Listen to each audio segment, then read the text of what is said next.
গ্রামে এখন অনেক বেশি শীত পড়ে গেছে। এই শীতে পিঠা খাবো না সেটা তো হয় না।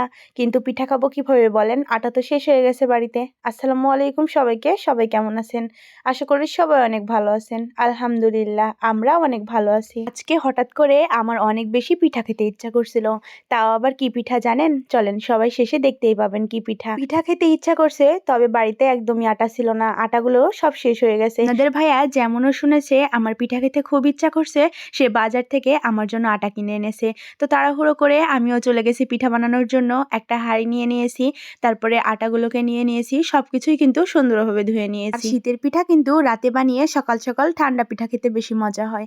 এই তো আমি পানির ভেতরে দুধ দিয়ে দিলাম, আর এই দুধটা কিন্তু একদম খাঁটি দুধ। এই দুধগুলো আমি আমার নানির বাড়ি থেকে এনেছি, আর আমি এই দুধের ভেতরে আরো একটু গুঁড়া দুধ দিয়ে দেবো, তাতে আরো একটু স্বাদ বেশি লাগবে। দুধগুলোকে আমি সুন্দরভাবে গুলিয়ে দিয়ে দিয়েছি এর ভেতরে। এখন দুধগুলোকে আমি জাল হওয়ার অপেক্ষায় থাকবো। আমি এইদিকে দুধগুলোকে জাল দিচ্ছিলাম, আর অন্যদিকে আটাগুলোকে লবণ আর পানি মিশিয়ে মাখিয়ে নেব। আর মাখিয়ে নেওয়ার পরে আটার একটা সুন্দর ডো তৈরি হয়ে যাবে। আমি কিন্তু ঠান্ডা পানি দিয়ে আটাগুলোকে মাখিয়ে নিচ্ছি। আর এই জিনিসের তুলনা হয় না। এই আটাটা দোকান থেকে কেনা ছিল, আর আটাটা একদমই ভালো ছিল না। তারপরেও কি করব, বাড়িতে যেহেতু আটা নেই আর পিঠা খেতে মন গেছে, এই আটা দিয়ে কাজ চালিয়ে নিতে হবে। এই আটাগুলোকে মাখাতে মাখাতে চুলায় দুধগুলো ফুটে উঠেছে, আর এর ভেতরে আমি দিয়ে দেব খেজুরের গুড়। খেজুরের গুড়ের পিঠা কিন্তু অনেক বেশি মজার হয়। আমি গুড়গুলোকে খুব সুন্দরভাবে কুচিয়ে নিচ্ছিলাম। গুড়গুলোকে এইভাবে কেটে নিলে খুব তাড়াতাড়ি গুড়গুলো গলে যাবে। গুড়গুলোকে কেটে নেওয়ার পরে দেখেন আমি গুড় খেতে বসে গেছি। আমার ছোট থেকে এই অভ্যাস। আমার নানিরা যখন পিঠা বানাতো, গুড়গুলোকে কুচি করলে আমি সেইখান থেকে গুড় খাবই।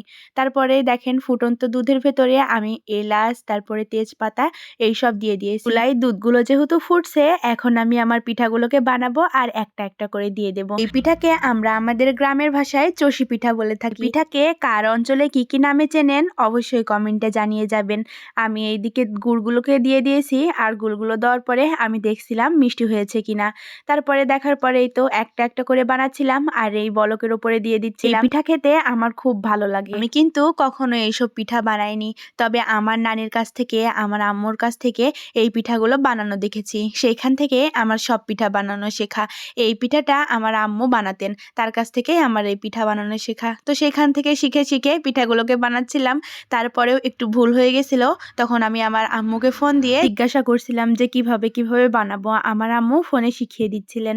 একটা একটা করে পিঠা বানাতে বানাতে আমার পিঠা বানানো শেষ হয়ে গেছে। এখন আমি হাতটা ভালোভাবে ধুয়ে নিলাম, তারপরে আবার বাটিতে একটু আটা নিয়ে নিলাম। এই আটাগুলোকে খুব সুন্দরভাবে গুলিয়ে আমি সেই শিরার ভিতরে দিয়ে দেবো। এই আটাটা দেওয়ার কারণে আমার পিঠাগুলো একটু ঘন ঘন হবে, আর পিঠার সেই ঘন ঘন রসটা খেতে অনেক বেশি মজা হবে। আমি এইগুলোকে গুলিয়ে পিঠার ভিতরে দিয়ে দিচ্ছিলাম। আমার শ্বশুর আব্বু এসে দেখেন আমি চষি পিঠা বানাচ্ছি। আমার শ্বশুর আব্বু তো অনেক বেশি খুশি হয়ে গেছেন। গল্প করছিল আমার দাদি শাশুড়ি নাকি 2 দিন পর পরই এই পিঠাটা বানিয়ে দিতেন। আমি আবার পিঠাটা চেখে দেখছিলাম যে সিদ্ধ হয়েছে কিনা। তো দেখি সিদ্ধ হয়ে গেছে, আর পিঠাটা অনেক বেশি গরম ছিল।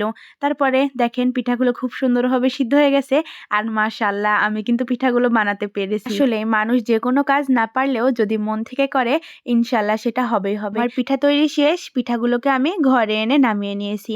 তারপরে এখন ঢেকে রাখবো ঠান্ডা হওয়ার জন্য। তারপরে দেখেন বাটিতে করে একটু তুলে দিয়েছি। আমার শ্বশুর আব্বু আর আপনাদের ভাইয়া চেখে দেখছিল। চাখার সময় তো আপনাদের ভাইয়ার অনেক বেশি গরম লেগে যায়। পিঠাগুলোকে খুব সুন্দরভাবে ঢেকে রেখে দিয়েছি। এই পিঠাগুলোকে আমরা সকালবেলা খাবো। আজকের ভিডিও পর্যন্তই। আল্লাহ হাফেজ সবাইকে।